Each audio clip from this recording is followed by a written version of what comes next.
इस वीडियो में मैं आपके साथ 5 ऐसे एक्सेल फॉर्मूला शेयर करूंगा जो पैसे से रिलेटेड हैं एंड जानने जरूरी है।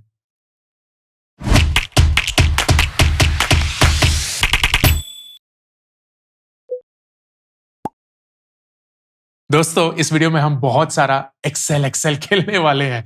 मैं इस वीडियो में 5 ऐसे फॉर्मूला शेयर करूंगा जो कि मैं काफी बार यूज करता हूं when it comes to investing money, tracking my money in general, पैसे से लेकर। एंड आई वुड लव अगर आप भी अपने रोजाना की जिंदगी में ये एक्सेल या गूगल शीट्स जो भी हो उसमें इन फॉर्मुलोज को पिरो दे। फॉर्मुलोज को पिरो दो। इन फॉर्मुलों को, फॉर्मुलो भी नहीं होना चाहिए, फॉर्मूले होता है। इन फॉर्मूले को पिरो दें ताकि आप पैसे के बारे में स्मार्ट बन पाए in addition to riding and learning a new software. इसको जानने के लिए थोड़ा सा 2 से 3 मिनट का एक एक्सेल का ट्यूटोरियल, बेसिक सा। अगर आप वो ऑलरेडी जानते हैं then you can skip to the last part of the video जहां वो 5 फॉर्मुलोज के बारे में मैं बात करूंगा। फॉर्मुलोज कुछ नहीं होता है अंकुर वारिकू, फॉर्मुले के बारे में बात करेंगे।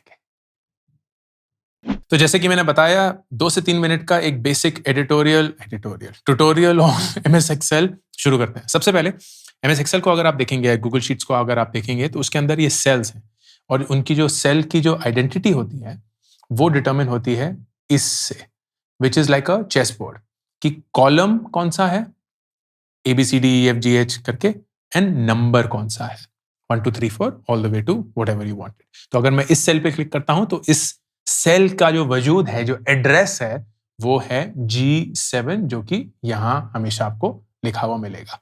तो अगर मुझे कुछ भी एक्सेल पे करना हो तो मैं हमेशा सेल्स को मद्देनजर रखते हुए करूंगा, इसको कैलकुलेटर जैसे यूज नहीं करूंगा। फॉर एग्जाम्पल, अगर मैं आपसे ये बोलता हूं यार आप हर महीने कितने पैसे इन्वेस्ट करते हैं, तो आप बोलते हैं मैं इन्वेस्ट करता हूं हर महीने 500 रुपए। ग्रेट। एंड आप फिर 25 साल में कितने पैसे डाल देंगे? ओके, तो आप क्या करेंगे कैलकुलेटर में? ओके, 500 इंटू 12 हो गया 1 साल, इंटू 25 हो गया 25 साल। ना that is a calculator approach. Excel का अप्रोच क्या होगा? You will say okay great, months पर ईयर कितने होते हैं? 12। एंड फिर ईयर्स के लिए मैं कितना कैलकुलेट कर रहा हूं? ओहो, ईयर्स के लिए कितना कर रहा हूं? लेट्स से 25 साल। तो टोटल अमाउंट कितना हो गया? Equal to, and equal to is the formula. लेकिन मैं 500 इंटू 12 इंटू 25 नहीं लिखूंगा क्योंकि वो कैलकुलेटर होता है। मैं सेल्स को रेफरेंस करूंगा, तो मैं लिखूंगा इक्वल टू B1, जो भी B1 है, लेकिन मुझे पता है B1 विल ऑलवेज बी कि कितना अमाउंट में इन्वेस्ट कर रहा हूं, into B2 which is a standard months पर ईयर क्योंकि वो तो नहीं बदलता है, इनटू B3 जो कि है कितने साल के लिए मैं इन्वेस्ट कर रहा हूं। एंटर। तो ये आया 1.5 लाख रुपए। एंड इसमें फिर ये सब करेगा। लेकिन हाउ इज दिस हेल्पफुल?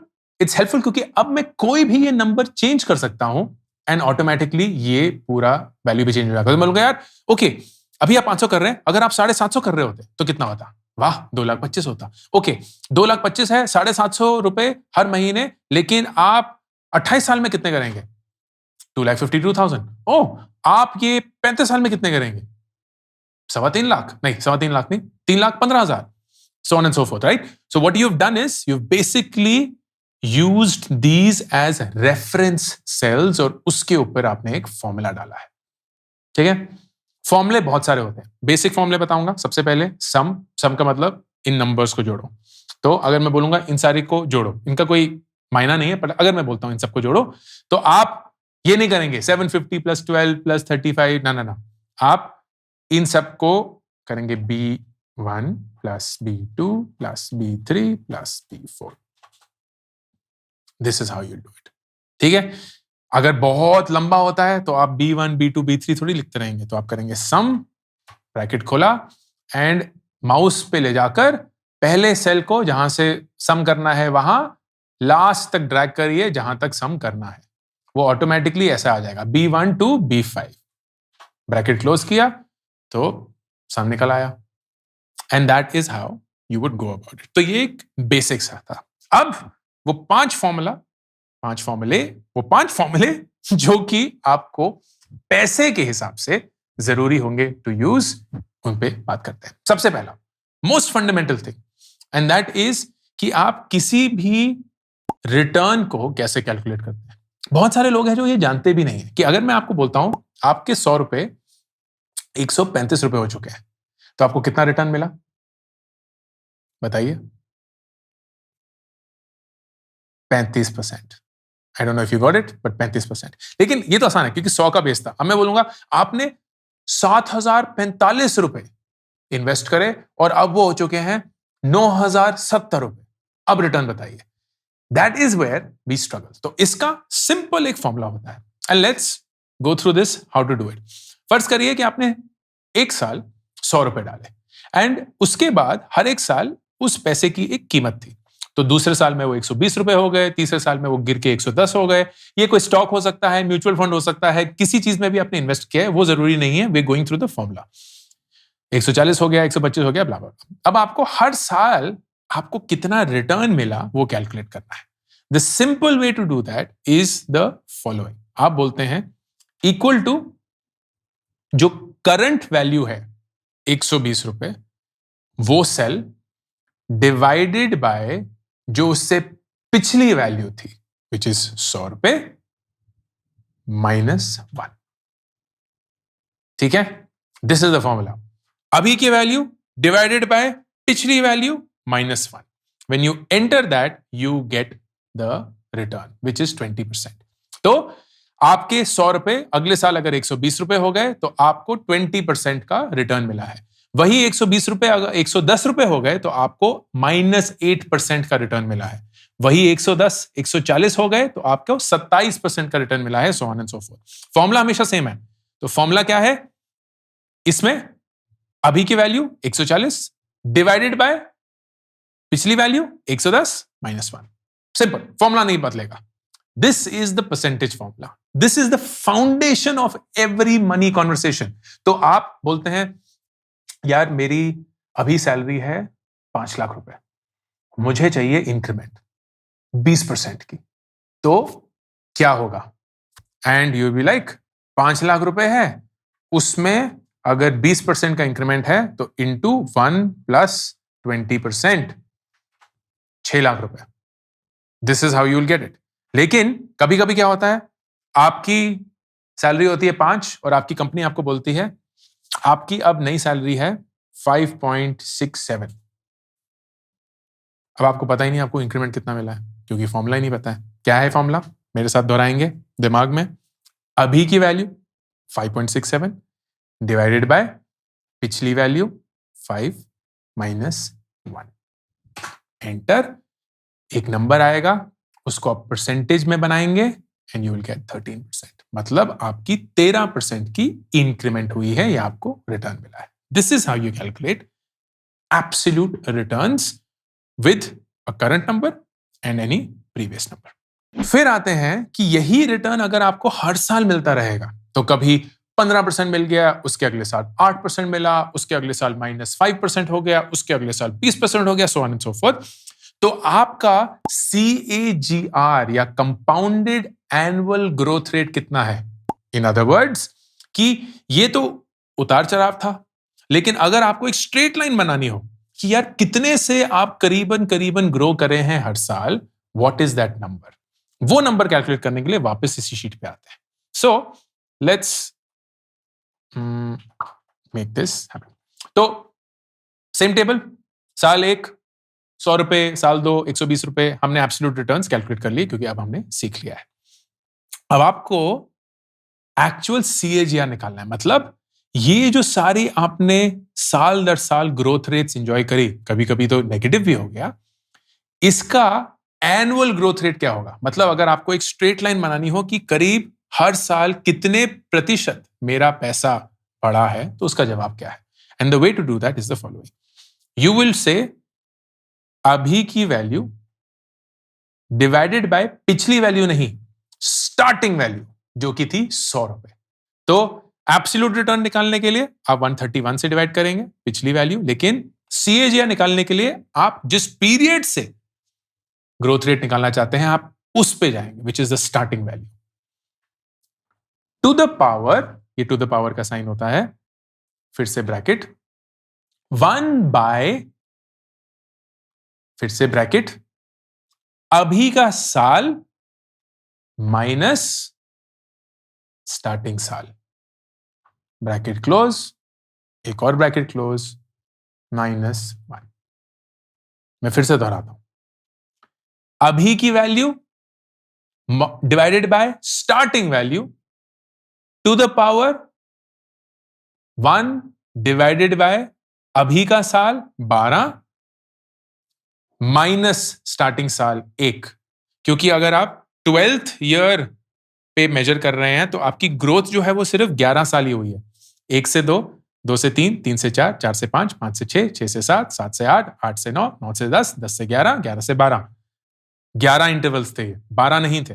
ठीक है, तो इसीलिए हम करते हैं 1 बाय अभी का साल माइनस स्टार्टिंग साल, सो 11 पीरियड्स -1। ये जब आप एंटर करेंगे तो आपका आएगा 3%। इसका मतलब यह है कि अगर आपने 100 रुपए से शुरू किया होता और आप हर साल करीब करीब 3% कमाते तो आप 12वें साल पर 142 रुपीस पे होते। इसको वेरीफाई करने के लिए क्या करेंगे, लेट्स स्टार्ट डूइंग इट। हमने स्टार्ट किया 100 से और उसके बाद हमने इसको इसी 3% से हर साल ग्रो किया, तो अगले साल कितना हो गया, 103। अब इसी से फिर हमने स्टार्ट किया और हमने फिर से उसको 3% से ग्रो किया, फिर हो गया 107। ऐसे ही हम नीचे ले जाएंगे ऑल द वे टू ये, and you will see it is 142। अंतर सिर्फ यही है कि ये रेगुलरली कंसिस्टेंटली बढ़ रहा है, which is not the case in reality. तो रियलिटी में स्टॉक मार्केट जैसे ऊपर नीचे, लेकिन अगर हमने कंपाउंडेड एनुअल ग्रोथ रेट निकालना होगा या CAGR, तो वो एक नंबर होता है विच गिव्स द प्रॉक्सी कि इस परसेंटेज से हर साल आपका पैसा अप्रोक्सीमेटली बढ़ा। Let's go to the next one which is portfolio, and ये बहुत इंटरेस्टिंग होता है। तो अगर आपने 5 चीजों में पैसे डाले, this could be 5 stocks, this could be 2 stocks 3 mutual fund, this could be 2 stocks 2 mutual fund 1 crypto, whatever the case में। तो आपके पास 5 एसेट हैं, उसमें आपने कुछ पैसे डाले हुए थे एंड आपके पास उनके सामने के रिटर्न्स हैं।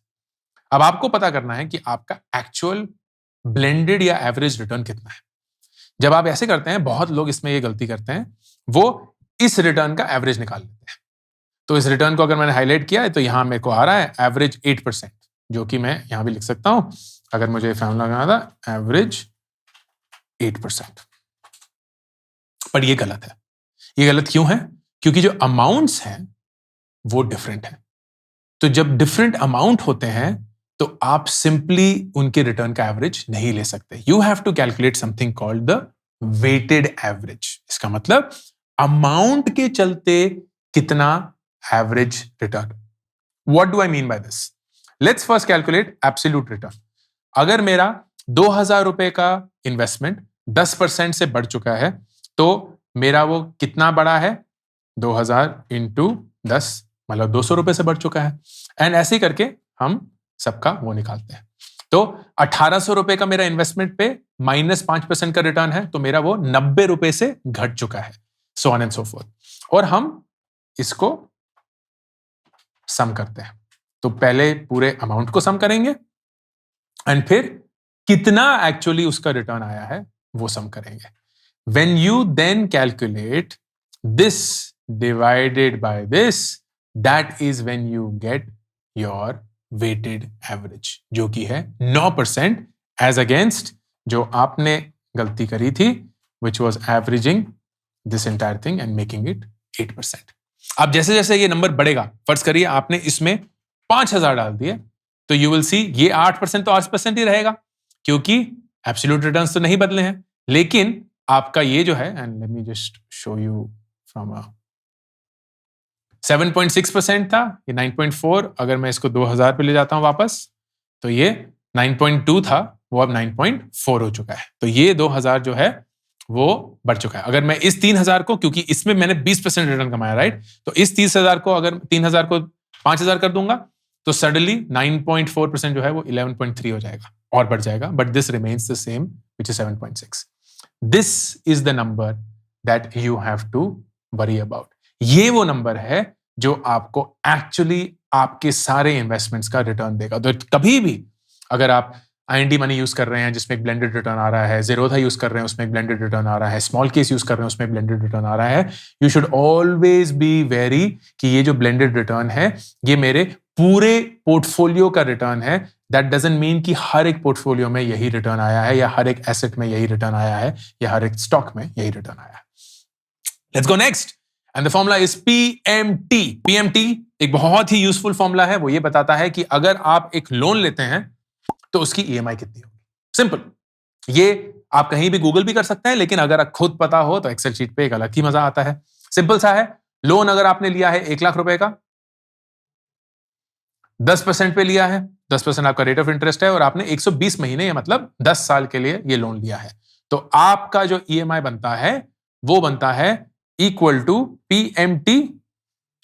PMT फॉर्मूला है, सबसे पहले आप डालते हैं rate of return. Rate of return को हम हमेशा महीने में मेजर करते हैं, तो 10% डिवाइडेड बाय 12, क्योंकि 10% साल का रिटर्न होता है, तो महीने का 10% डिवाइडेड बाय 12, कॉमा कितने पीरियड के लिए, तो 120 महीनों के लिए, कॉमा कौन सा अमाउंट है, विच इज 1 लाख रुपए।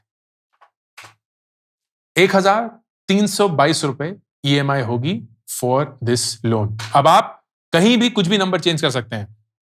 फर्ज करिए आपने घर के लिए 50 लाख रुपए का लोन ले लिया, वो 7% पे लिया है और आपने 20 साल के लिए लोन लिया है, तो आपकी जो EMI बनेगी वो बनेगी करीब करीब 39,000 या 40,000। This is to calculate EMI। And then finally something called FV या फ्यूचर वैल्यू। ये होता है कि अगर आपने लमसम और रेगुलर पेमेंट या रेगुलर इन्वेस्टमेंट SIP में इन्वेस्ट किया, तो एक फिक्स्ड रेट ऑफ रिटर्न से आपके पैसे कितने हो जाएंगे at a certain period of time. इसके लिए सबसे पहला स्टार्टिंग अमाउंट, फर्ज करिए आपने लमसम शुरू किया 5,000 रुपए से, फिर रेगुलर अमाउंट हर महीने आपने 500 रुपए डाले, फिर ग्रोथ कितने % से वो बढ़ता रहा, तो फर्ज करिए वो 15% से बढ़ा, एंड पीरियड मतलब 10 साल के बाद इसकी कितनी वैल्यू होगी। इसको करने के लिए करते हैं हम FV, फिर से रेट जो है वो महीने में, तो आपका जो रेट ऑफ इंटरेस्ट है डिवाइडेड बाय 12, फिर पीरियड कितना है 120 महीने, फिर PMT मतलब रेगुलरली आप कितने डालेंगे हर महीने 500 रुपए, और कॉमा आप कितने अमाउंट से शुरू कर रहे हैं। इसको हम ये माइनस में इसलिए आता है क्योंकि इट अज्यूम्स कि आप ये पैसे दे रहे हैं, तो अगर आप इसके सामने एक माइनस डाल देंगे तो ये प्लस में हो जाएगा। इसका मतलब ये कि अगर आप 5,000 रुपए से शुरू करते हैं और हर महीने 500 रुपए डालते हैं और वो 15% पे ग्रो करता है, तो 10 साल बाद आपके पास 1,60,000 रुपए होंगे। This is the way that it works. अब आप इसको कैसे भी चेंज कर सकते हैं। आप बोलते हैं मैं लमसम नहीं करूंगा, तो 5,000 रुपए से शुरू नहीं किया, तो वो 500 रुपए जो है जो हर महीने आप डालेंगे वो 1,37,000 हो जाएंगे। आप बोलेंगे नहीं मैं 5,000 रुपए से ही शुरू करूंगा लेकिन मैं हर महीने कुछ नहीं डाल पाऊंगा, तो जो 5,000 रुपए होंगे वो 10 साल बाद 15% रिटर्न पे करीब 22,000 रुपए हो जाएंगे। This is how you calculate the things. तो इसीलिए मैंने अक्सर आपको ये बोला है कि कंपाउंडिंग का कितना बड़ा इंपैक्ट आता है। आप 5,000 रुपए से शुरू करते हैं या जीरो भी शुरू करिए, आप सिर्फ 500 रुपए डालते हैं, लेकिन आप इसको 120 नहीं 360 या 360 भी नहीं 480 40 साल तक डालते हैं 15% पे, and look at this amount. यही 500 रुपए सिर्फ 1.5 करोड़ रुपए हो जाते हैं। 1.5 करोड़ रुपए, बिकॉज इट ग्रोइंग एट 15%। अगर यही चीज को आप सिर्फ 30 साल डालते हैं 40 साल के बजाय, तो वो गिर के सिर्फ 35 लाख हो जाते हैं। अगर इसी चीज को आप 240 या सिर्फ 20 साल के लिए डालेंगे तो वो गिर के 7.5 लाख हो जाएंगे। एंड अगर आप इसको सिर्फ 10 साल के लिए इन्वेस्ट करेंगे तो वो सिर्फ 1,40,000 के करीब होंगे। क्योंकि मुझे 37 हिंदी में क्या होता है नहीं पता। 36, 37, 1,37,000 होता है। These are the 5 formulas that I wanted you to know. सबसे पहला परसेंटेज कैसे कैलकुलेट करते हैं, दूसरा कंपाउंडेड एनुअल ग्रोथ रेट, तीसरा पोर्टफोलियो का ब्लेंडेड रिटर्न कैसे कैलकुलेट करते हैं, चौथा PMT मतलब एक लोन लेके कितना EMI देते हैं, पांचवा FV मतलब आपकी इन्वेस्टमेंट्स की फ्यूचर वैल्यू क्या होगी determined by a rate of interest. ये 5 फॉर्मूले अगर आपको पता है, you know most of what there is to know around investing. इसके बाद हर एक चीज जो है वो इन्हीं का कहीं ना कहीं तोड़ है या कहीं ना कहीं जोड़ है. You have to get your hands dirty on Excel and make sure that you figure all of this on your own. अगर आपके पास Excel की कोई ट्रेनिंग नहीं है, I would strongly recommend Udemy का जो वो कोर्स मैंने किया था सालों पहले on Excel, which has helped me a lot. And मैं उसको अभी भी काफी बार रेफर करता हूँ. बहुत ही बड़ा सा कोर्स है. You can find the link in the description and the comment section below. Excel बहुत ही powerful एक life tool है, and I would love for all of you to start using it as a decision tool for all of you. Ankur Warikoo signing off. My first book, Do Epic Shit, is now out. I would love for you to buy a copy of Do Epic Shit on Amazon.in.